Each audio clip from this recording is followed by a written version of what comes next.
24 décembre 1965. Consternation.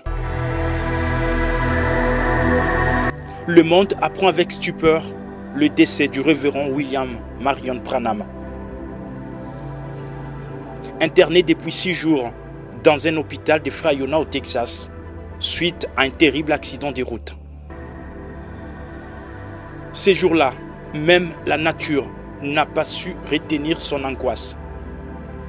Les témoins rapportent la présence d'un signe étrange au ciel, presque le même qui est apparu lors de sa naissance.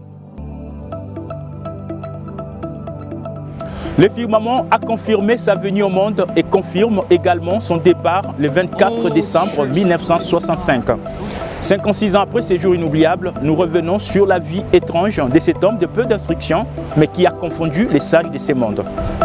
Pour raconter son incroyable histoire, nous avons collecté et rassemblé des témoignages de nombreuses personnes, des fidèles qui l'ont connu, mais aussi des pasteurs et des croyants qui l'ont rencontré. Acceptez Jésus comme votre guérisseur. William Branham, qui est-il vraiment? Nous dressons son portrait dans ce document spécial.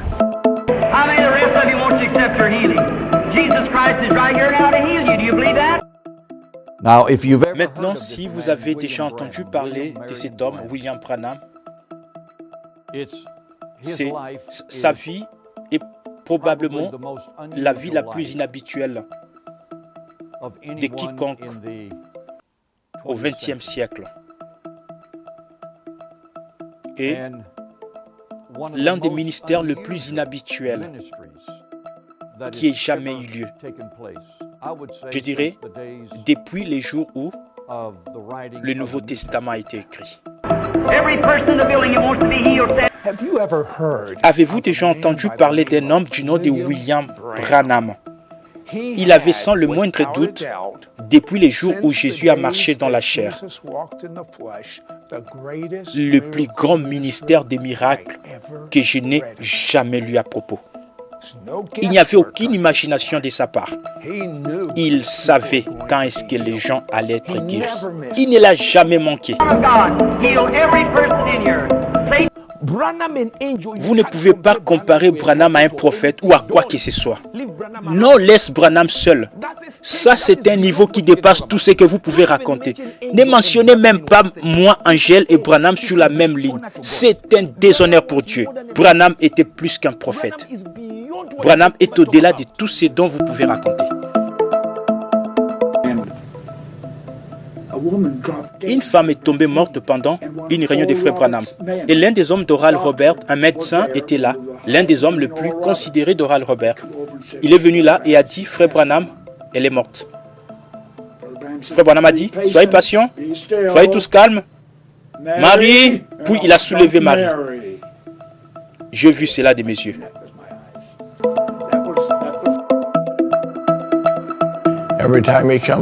À chaque fois que cet ange venait, que ce soit à l'église ou dans la vie en famille, à la maison, c'était une atmosphère distincte de la personne du Seigneur Jésus-Christ. Et à chaque fois qu'il venait, quelque chose de bon s'est passé. Quand je me mettais à jouer pour Frère Branham et que la ligne de prière commençait, je ne peux même pas expliquer comment je me sentais. Il n'y a pas de mots qui me permettent d'expliquer ce que c'était que d'être aussi proche de Frère Branham alors qu'il priait pour les malades. Les gens étaient guéris. Je sais en revanche que je sentais quelque chose qu'il n'y avait pas autour d'autres personnes auprès desquelles j'avais été. La seule chose qui caractérisait ces réunions, très souvent, c'était la puissance de la présence de Dieu. Quand j'ai vu cet homme, j'ai eu la deuxième vision. J'ai vu Jésus dans une personne. J'ai vu Jésus dans une personne. Ces mots du missionnaire évangélique Tommy Osborne pourraient être la réponse à notre question dans ces documentaires. Le mot exact en serait impossible à trouver pour décrire ce que Dieu a fait en ces derniers jours à travers la vie de cet homme du Kentucky. Des mémoires d'hommes, aucun prophète n'a influé sur le monde d'une manière aussi profonde depuis l'époque de Jésus.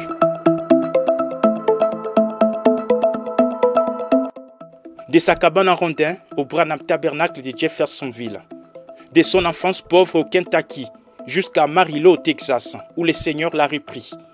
Voici l'histoire de William Branham, l'homme à la vie surnaturelle.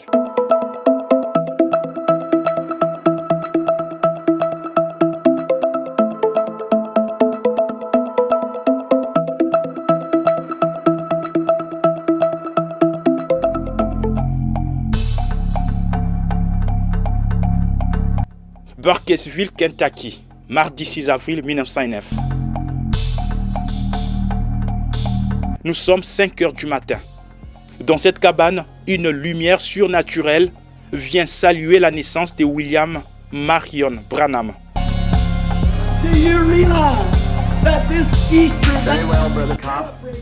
Je suis né dans l'est du Kentucky, dans une cabane en rondin.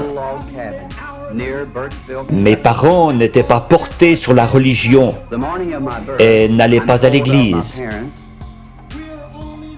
Mais ils ont dit qu'au moment de ma naissance, une lumière est entrée dans la chambre et s'est tenue au-dessus de moi. Cette lumière entrée dans la chambre n'était pas le seul signe aperçu lors de sa naissance. Bien au contraire, il y en avait plusieurs autres qui ont été vus ces jours-là dans le ciel du Kentucky. Ses parents, Charles et Ella Branham, à l'époque très jeunes, sont restés stupéfaits et sans mots.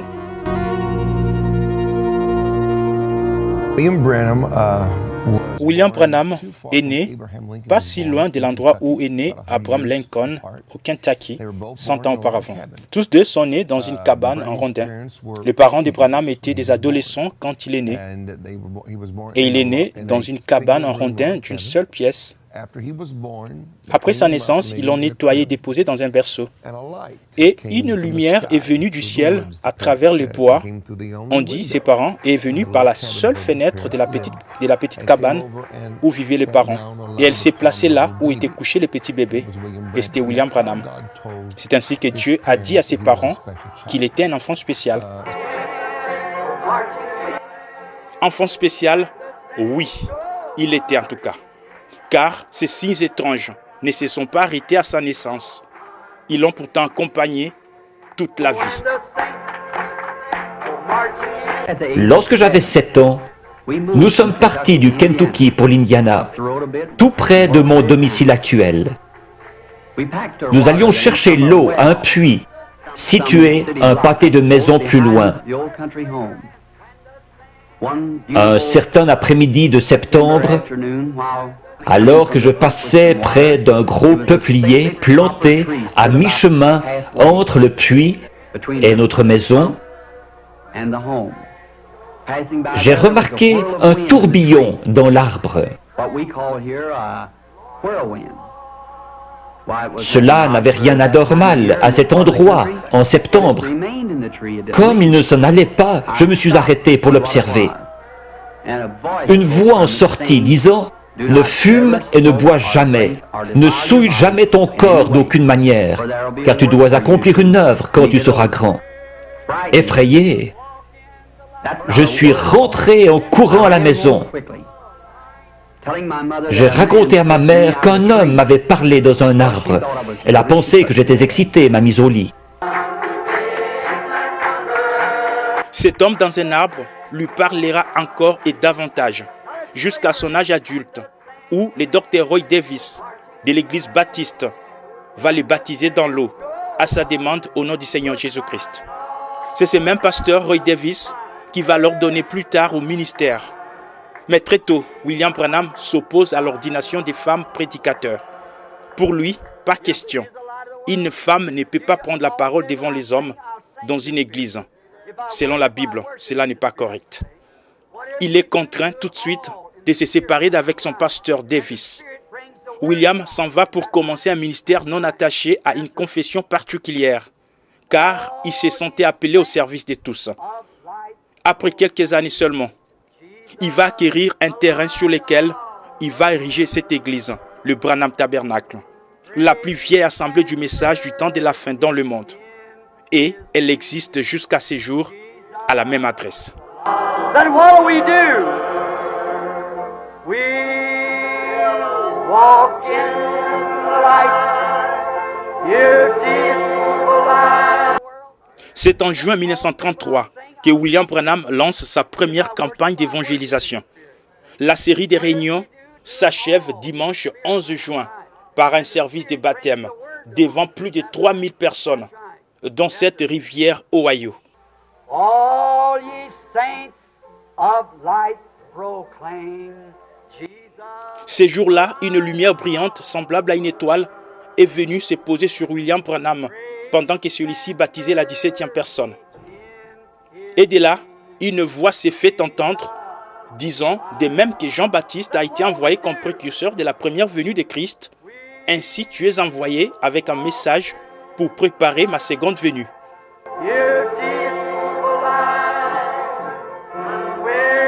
Une lumière ressemblant à une étoile apparut et resta suspendue au-dessus de l'endroit où il baptisait.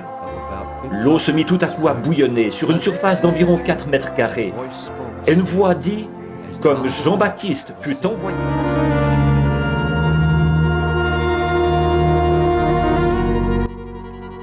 Plus tard, à 37 ans, William Branham rencontre l'ange du Seigneur exactement dans cet endroit, quelque peu méconnaissable aujourd'hui. L'endroit est situé au nord de sa maison de Jeffersonville, Indiana. Ceci demeurera l'une des plus glorieuses expériences de son ministère.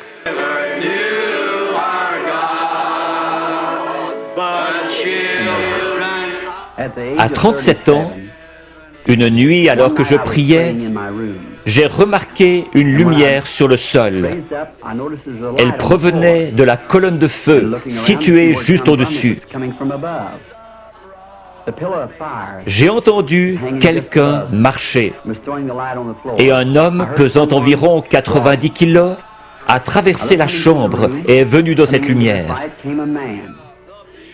Il était nu-pied, son teint était basané et ses cheveux noirs tombaient sur ses épaules. J'ai eu peur. Il m'a dit « Ne crains rien ». J'ai reconnu alors que c'était la même voix que celle qui m'avait toujours parlé. Mais c'était la première fois que je le voyais sous une forme humaine. Il a dit « Je suis envoyé de la présence de Dieu pour te dire que tu vas devoir prier pour les malades. De grands signes et prodiges accompagneront ton ministère et tu prieras pour des rois, etc. » J'ai dit « Je suis pauvre et sans instruction. Je ne serai pas capable de faire ce travail. » Il m'a dit que de même que Moïse reçut 2 signes pour confirmer son ministère, de même j'en recevrai 2. L'un serait les miracles en priant pour les malades et l'autre serait de connaître les secrets des cœurs. Connaître les secrets de cœur, ce sera la plus grande caractéristique de son ministère prophétique. La promesse de l'ange du Seigneur s'est accomplie avec exactitude dans toutes les réunions de discernement et de guérison qu'il a tenues.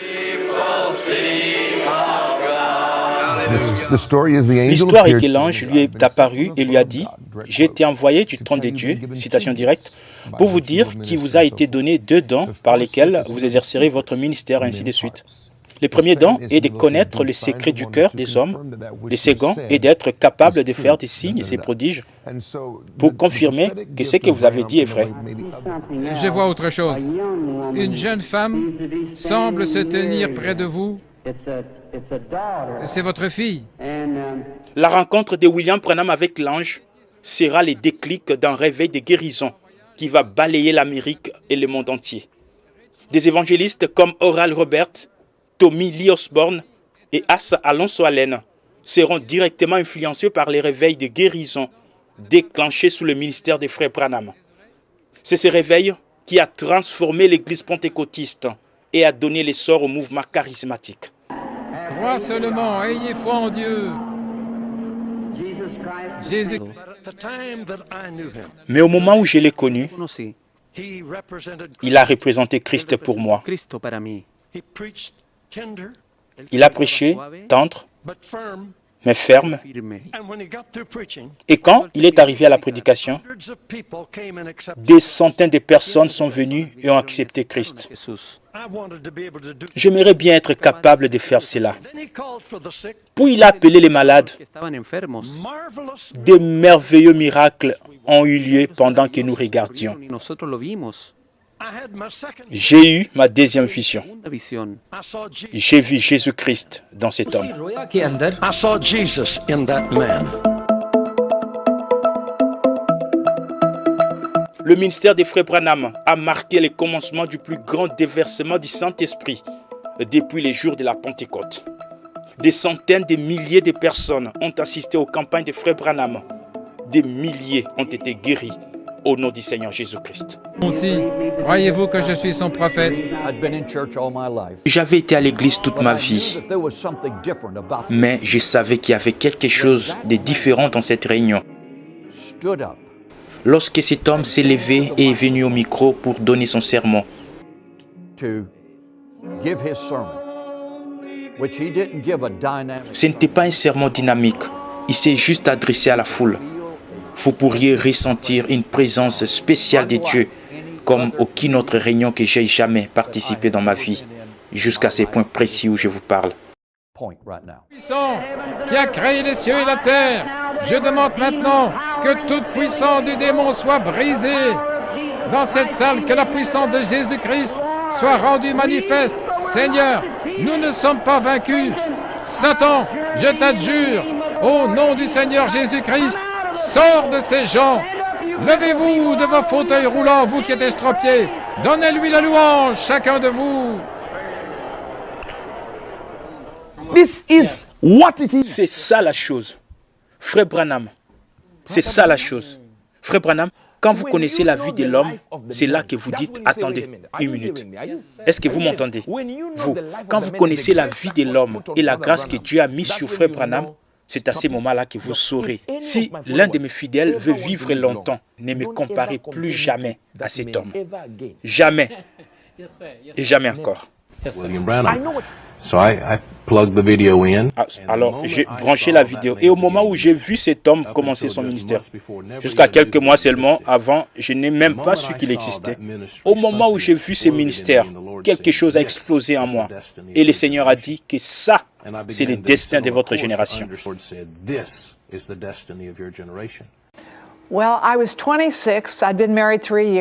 Bien, j'avais 26 ans. J'étais mariée depuis 3 ans.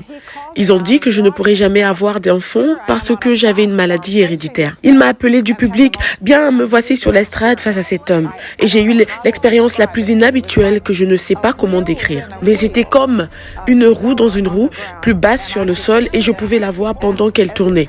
J'aurais aimé pouvoir l'entendre, et cet homme me dit que tu n'es pas de Denver, tu n'es pas d'ici, tu es de Denver, Colorado. Tu viens d'une région boisée et tu ne peux pas avoir un bébé maintenant. Il ne t'avait jamais rencontré. Jamais, jamais. Donc il t'a juste tiré là devant le public. Et il aurait pu être, je vais dire, comment aurait-il pu savoir toutes ces choses? C'était l'Esprit de Dieu. Il a dit que tu ne peux pas avoir un bébé, mais il a dit rentre à la maison et reçois ton enfant. Et ce n'est que 10 ans plus tard que je suis tombée enceinte. Et je suis allée chez un médecin, j'ai dit, je pense que je suis enceinte. Il m'a examinée et il a dit, non, tu n'es pas enceinte, c'est impossible. Il a dit, vous n'êtes pas enceinte, vous traversez une période de changement. Alors je suis rentrée chez moi. Et il y avait de plus en plus de changements. Et je suis allée voir un autre médecin, il a dit qu'il s'agissait d'une grossesse de 5 mois et demi. Et bien sûr, vous pouvez voir Sarah dans mon programme.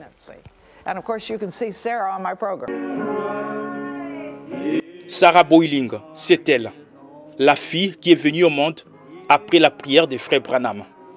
Elle est aujourd'hui pasteur et enseignante de la Bible comme sa mère. Elle est fondatrice de Saving Moses, une organisation humanitaire mondiale qui sauve des bébés.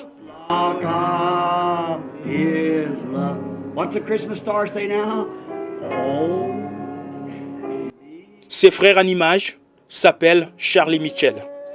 Il est l'homme qui a été guéri d'une tumeur gauche pendant les services de discernement de pensée, déroulé juste après la prédication.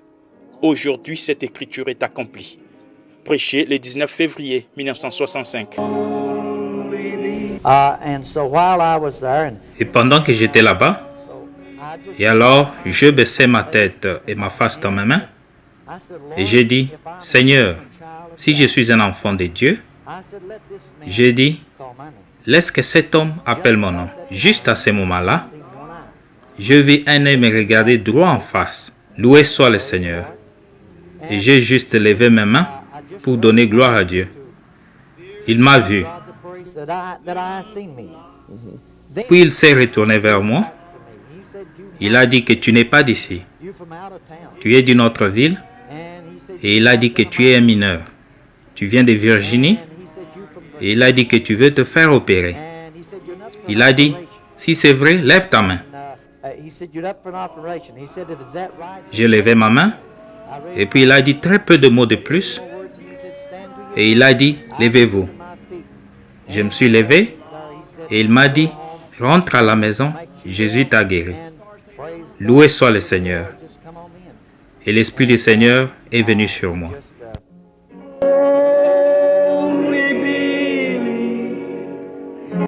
Il y a un homme assis juste ici derrière. Il souffre. Il a une tumeur au poumon gauche.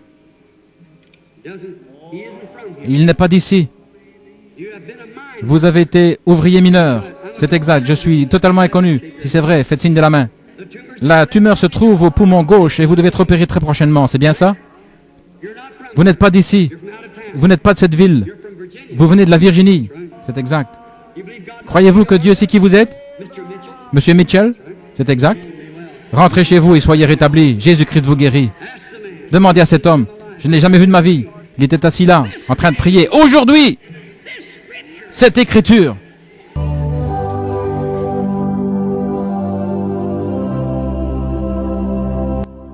Parmi les miracles qui ont marqué le ministère des frères Branham, on citerait celui de cet homme, William Upshaw, un ancien membre du Congrès américain infirme depuis son enfance. Il a été guéri de son handicap et n'a plus eu besoin de fauteuils roulants, ni de béquilles, jusqu'à la fin de sa vie. Here he is, the Congressman of the United States of America that was a cripple for 66 years. Let us say, bless the Lord.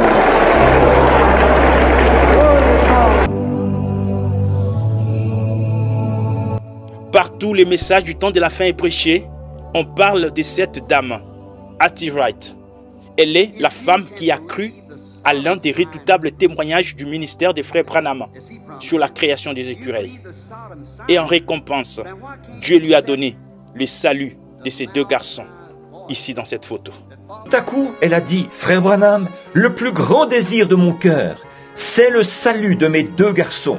I said, I give you your boys in the name of Jesus Christ. J'ai dit, je te donne tes garçons au nom de Jésus-Christ.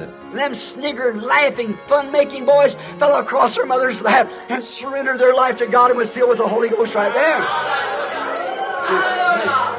Et ces garçons qui ricanaient, riaient et se moquaient, se sont jetés aux genoux de leur mère.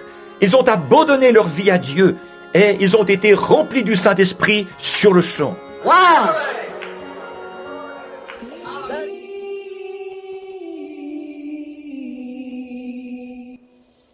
Dans cette vidéo, la sœur Rosella Griffith, son nom revient dans plusieurs prédications des frères Branham.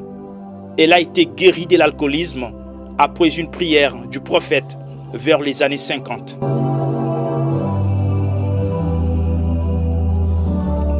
De tous les collaborateurs des frères Branham, seul son fils Billy Paul a eu la grâce de voir de ses yeux cet ange de l'Éternel qui marchait avec son père. Il raconte ces témoignages émouvants avec larmes aux yeux, partout où il part à travers le monde. And I remember one night in this hotel room, we were sitting there. Je me rappelle une nuit, dans cette chambre d'hôtel, nous étions assis là, et les frères de mon père travaillaient avec nous en ces moments-là, conduisant un camion, et son nom était Donnie. Il était le plus jeune des frères. Lui, moi et papa dormions dans la même chambre. Je ne me souviens pas. Je sais que papa dit sur bande qu'il a pris un oreiller et l'a placé devant moi. Et m'a réveillé avec un oreiller sur mon visage. Et il est venu me réveiller. Il a dit, Paul, j'ai dit oui, monsieur. Il était environ 2 heures du matin. Et il a dit, connaissez-vous l'ange dont papa a toujours parlé à propos? J'ai dit oui. Il a dit, il m'a visité cette nuit. Il me disait quelque chose au sujet des réunions. Quand papa conduit les réunions, il dit ce qui va se passer. Et j'ai dit oui, monsieur. J'avais toujours l'oreiller sur ma face. Et il a dit, je lui ai demandé si je pouvais te réveiller et aussi réveiller mon frère Donny. Et il a dit que l'ange a dit que tu peux réveiller Billy. Et il a dit, petite te voir. Et l'ange a dit oui. Il a dit, excusez-moi. Il dit, quand papa va enlever cet oreiller de ton visage, il dit, tu vois où se trouvent les lavabos? J'ai dit oui, monsieur. Il a dit qu'il sera debout là et tu peux le voir. Et j'ai dit, d'accord. Souvenez-vous, j'avais juste 12 ans. Et il a enlevé l'oreiller de mon visage. Et je pensais que ce serait un ange avec des ailes volant, mais ce n'était pas le cas. J'ai plutôt vu un homme vêtu de blanc. Il avait ses bras croisés comme ceci, ses cheveux jusqu'aux épaules. Il se tenait là. Et une chose qui m'avait étonné, il n'avait jamais dit un mot. Mais il regardait tout autour de la pièce et ses yeux étaient totalement concentrés sur mon père. À chaque mouvement, il regardait mon père et je peux revoir encore cela maintenant. Il pouvait regarder tout autour de la chambre, regarder un peu vers moi et vers mon oncle. Mais ses yeux n'avaient jamais laissé papa. Et je me suis accroché à papa parce que je ne savais pas, c'était un homme debout qui se tenait là dans la pièce près de la fenêtre. Je n'ai jamais oublié, papa m'a dit, fils, ne t'effraie pas. Il a dit, il a été envoyé de la présence de Dieu Tout-Puissant. Il ne te fera pas du mal. Il dit, ce sera une bénédiction. Les regardant s'est tenu très près et papa m'a tenu. Et il est passé de cet être d'homme, juste comme Frère Branham le décrit, à travers, je ne dirais pas une colonne de feu, c'était comme une brume, une forme de lumière, de vapeur. Il a disparu et sorti par la fenêtre. Et quand il a quitté, un arc-en-ciel est venu par la même fenêtre et il est resté suspendu dans cette chambre pendant des heures.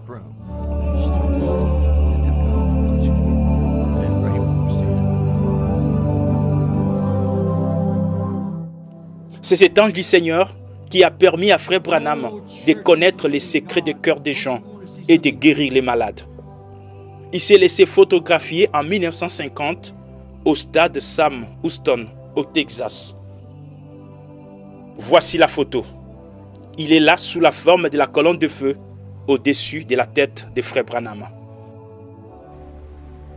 Elle a été photographiée récemment. Vous avez vu cette photo. C'est la seule qu'on ait jamais prise d'un être surnaturel. C'est le même ange de Dieu que celui qui accompagna les enfants d'Israël depuis l'Égypte.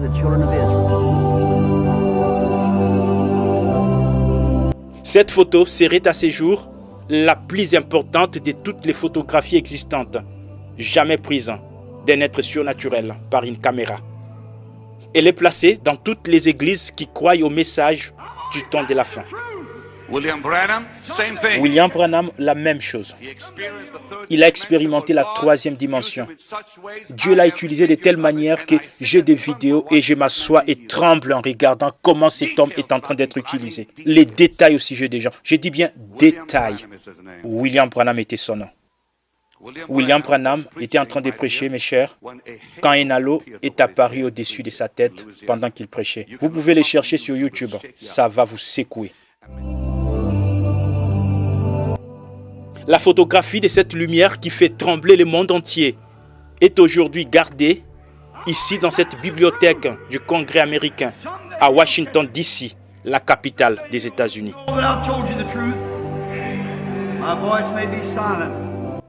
Cette femme est une fidèle croyante depuis son adolescence. Elle s'appelle Jacqueline Wheeler. C'est elle qui a joué au piano le 21 février 1965 lorsque Frère Branham a prêché sur le mariage et divorce. À l'époque, elle avait 14 ans. Et 50 ans plus tard, elle s'en souvient. Lorsque j'avais joué pour les réunions de mariage et divorce, il y avait une estrade. J'étais très stressée. Et quand je deviens stressée, ça me donne des maux de ventre. Mes genoux tremblaient.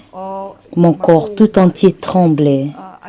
Je pensais que j'allais devenir malade et je pensais, eh bien, je ne vais pas pouvoir m'en sortir. Et Frère Branham se retourna et me regarda d'une certaine façon comme pour dire, tout ira bien, ne te fais aucun souci.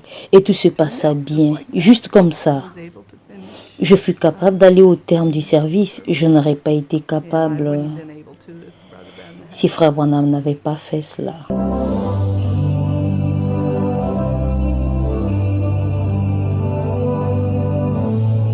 Cette photo est parmi les rares que nous avons de Frère Branham conduisant une bénédiction nuptiale.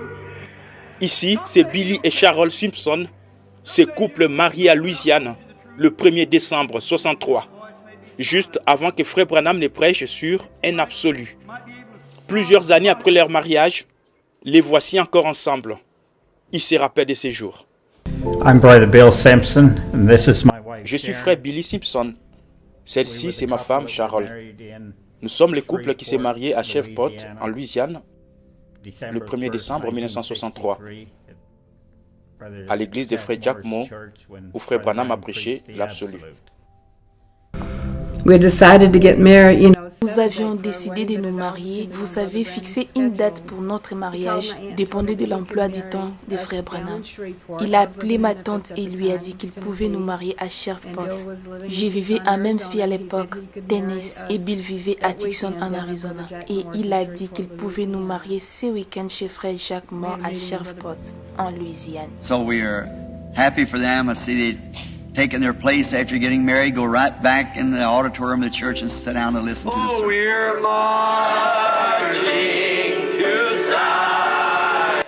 Tous ceux qui l'ont connu témoignent de son humilité, sa sincérité, ainsi que de l'atmosphère toute surnaturelle qui entourait cet homme dont la vie était marquée par une intimité continuelle avec le Seigneur.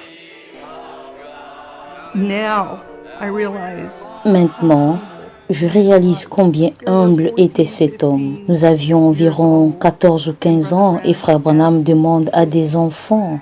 Il dit, je n'ai pas fait d'études peut-être. Il dit, je suis sûr que vous les filles sauriez comment. Il décrit la taille de cette pyramide dont il était en train de parler. Tellement humble. Je ne l'oublierai jamais. Quand nous avons fini, nous sommes retournés à la voiture, je suis entré dans la voiture et j'ai juste fermé la portière. Et je ne peux pas décrire l'atmosphère. C'était si serein et si merveilleux. L'effet secondaire de l'ensemble, la présence de cette personne. Et Frère Branham a dit qu'à chaque fois qu'il vient, quelque chose de bien arrive. Vous devriez vous sentir comme quelqu'un qui était presque à côté de Dieu. Parce que le ministère de Frère Branham était si unique. Il restait sous l'onction de Dieu jusqu'à ce que cela vous conduise presque dans la présence de Dieu. Avec lui, comme il appelait les gens sur l'estrade, disant leur nom, leurs conditions, le numéro de maison où ils vivaient, la ville, la cité, l'état où ils venaient. C'est juste un ministère que je n'ai jamais vu ou entendu. Un ministère jamais vu ni entendu. Ces témoignages sont les mêmes pour tous ceux qui ont eu le privilège de côtoyer cet homme, de William Branham.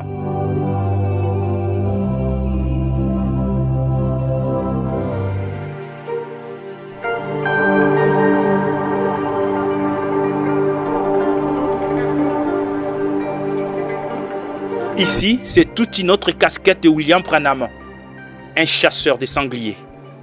Quand il n'était pas à la chaire, c'est dans ces régions sauvages qu'on pouvait les trouver.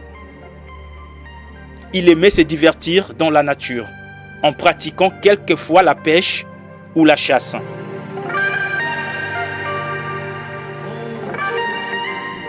Et tous ces effets de chasse, il les gardait soigneusement ici dans sa maison, qui est devenue à ces jours un musée qui reçoit des visiteurs en provenance de tous les coins de la planète.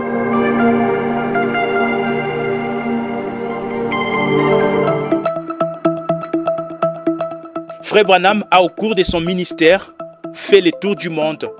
Il a prêché l'évangile avec abnégation partout où il a été. Il a organisé de grandes campagnes d'évangélisation dans plusieurs pays, dont notamment ici en Inde, où beaucoup d'âmes ont été converties à Christ. Frère Branham a aussi visité le continent noir, l'Afrique, avec de puissantes réunions de réveil tenues dans différents endroits. Parmi les plus mémorables, on parle de celles organisées ici dans la ville de Durban, en Afrique du Sud, en 1951. Selon les rapports, plus de 100 000 personnes ont assisté à ces campagnes de guérison, où des milliers de malades furent guéris. But he found up and he said, Reverend Branham, look out of your window. Il a dit, Révérend Branham, regarde par la fenêtre. Et quand il a regardé dehors, il y avait 7 grands camions, 10, 15 tunnels remplis de brancards, de fauteuils roulants, des béquilles et toutes sortes de supports d'aide que vous pouvez imaginer. Et on nettoyait la piste et les rues. Des milliers de personnes suivaient ces camions derrière en chantant « Tout est possible, crois seulement ».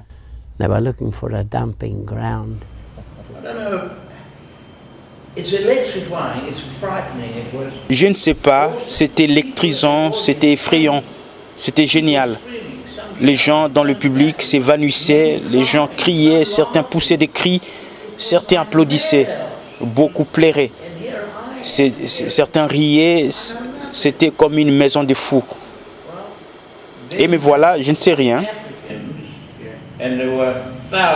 Alors les Africains, ils étaient des milliers et ils se sont déchaînés. Ils ont attrapé les palissades, ils ont attrapé des bancs, ils ont juste commencé à balancer leurs bras en l'air. Et ces vents de guérison a touché tout le monde.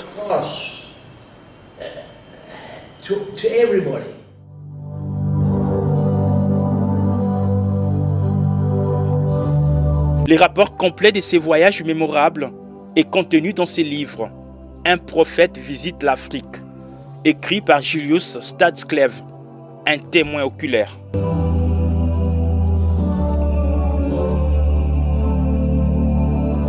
William Branham a, par la grâce divine, révélé de nombreux mystères cachés dans la Bible au cours des âges. Les baptêmes d'eau au nom du Seigneur Jésus-Christ. Les secrets sur le péché originel dans les jardins d'Éden. La révélation complète des 7 sceaux du livre de l'Apocalypse dans la Bible, apportée par les 7 anges à travers cette immense nuée surnaturelle, apparue à Sunset Mountain, à Tucson, en Arizona, le 28 février 1963. William Branham a, au cours de sa vie, donné plusieurs dizaines de prophéties, et aucune d'elles n'a failli. Toutes les visions et prédictions ont été accomplies à la lettre. La dernière en date, nous l'avons vue aux États-Unis d'Amérique, où, après 60 ans, un président catholique a accédé à la Maison-Blanche. Son nom, c'est Joe Biden. Et ce n'est pas fini. Ces jours-là au Capitole s'accomplissait une autre prophétie, celle d'une femme vice-présidente vêtue de violet. Exactement comme William Branham l'a dit dans la prophétie. Maintenant, j'ai fait cette prédiction. J'ai dit, j'ai vu une grande femme se lever, ravissante, vêtue de façon très royale, avec du violet. Now I got little princess down here. She was a great ruler in the United States. A prophecy given by. C'est une prophétie donnée par William Branham. Maintenant, Branham était un ministre extraordinaire de l'Évangile il y a de nombreuses années, il y a plusieurs années, dans les années 60, et un incroyable ministre de l'Évangile, un prophète. Avez-vous entendu ce qu'il a dit? il a décrit la dame qui deviendra. Il a dit qu'elle serait soit présidente, soit vice-présidente. D'accord? Et il l'a décrit, disons, qu'elle sera en violet. Maintenant, à la prestation des sermons, Kamala Harris a porté les violets. Comment William Branham, dans les années 60, l'a vu se préparer pour s'habiller en violet ces jours-là. Et il dit que cela arrivera avant la fin des temps. Et puis, il a dit aux jeunes gens, regardez et voyez. Il dit, si cela n'arrive pas, alors je suis un faux prophète. Et je prédis qu'il y aura une femme qui sera une femme très importante. Vous, les plus jeunes ici ce soir, rappelez-vous que Frère Branham l'a dit. Et je l'ai dit en 1933, quand j'ai vu la venue du Seigneur. La venue du Seigneur, c'est ce qui se profile à l'horizon, après l'accomplissement de toutes ces visions. Le monde est dans un état de chaos, et cela s'empire de plus en plus, chaque jour qui passe. Tous les signes que les prophètes ont prédits sont visibles devant nous. Israël est déjà de retour dans sa patrie depuis de nombreuses années. Los Angeles et ses environs vivent dans l'incertitude totale d'un séisme qui peut surgir à n'importe quel moment et l'engloutir. Regardez les tremblements de terre en Californie. Je prédis qu'avant la venue du Seigneur Jésus, Dieu fera sombrer cet endroit-là. I believe that Hollywood and Los Angeles and them filthy places over there, that God Almighty will sink them. They'll go beneath the bottom of the sea.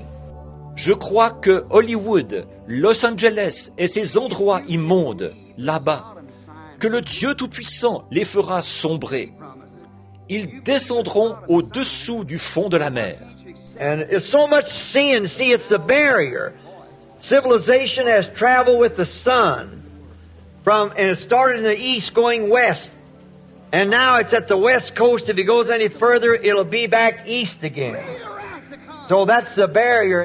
Et c'est tellement rempli de péchés, voyez-vous, c'est la barrière. Oh, Church of the Living God, don't you want to see something real? Ce jour est arrivé où nous avons vu l'esprit d'Élie revenir. Il a prêché toute la Bible, mot pour mot, de la Genèse à l'Apocalypse. Le prophète de Malachie 4 est venu comme promis et il a apporté un message provenant du trône de Dieu Tout-Puissant. Ce prophète s'appelle William Marion Branham. Nous l'appelons Frère Branham. Les sermons de Frère Branham, il y en a plus de 1200 qui sont disponibles aujourd'hui dans différentes bibliothèques des Voice of God Recordings, cette institution chrétienne dirigée par les fils cadets de William Branham, Joseph, qui se charge de la distribution de toutes les prédications de ces prophètes messagers.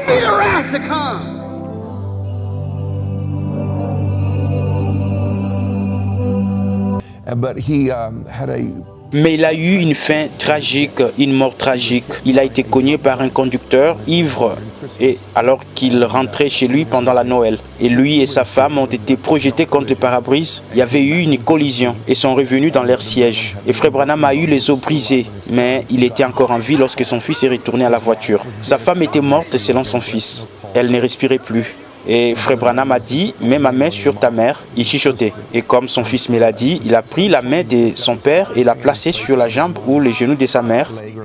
Et comme son père a fermé les yeux pour prier, sa mère est revenue à la vie et a commencé à respirer.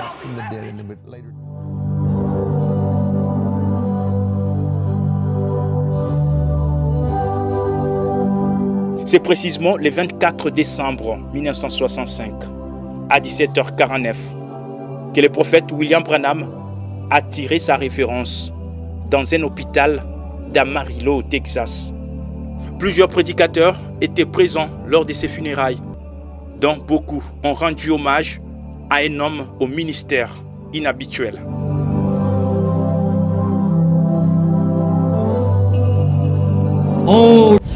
Il a vécu 56 ans d'une vie exceptionnelle sur la terre. Et ce 24 décembre 2021, il totalise 56 ans derrière les rideaux.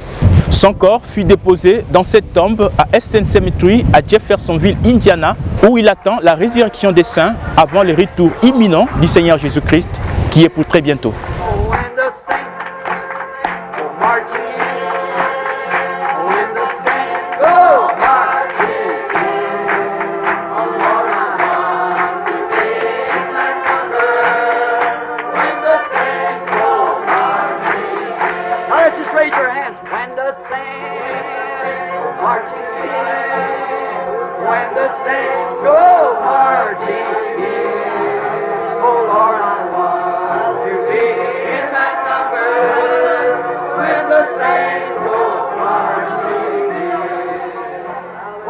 Crown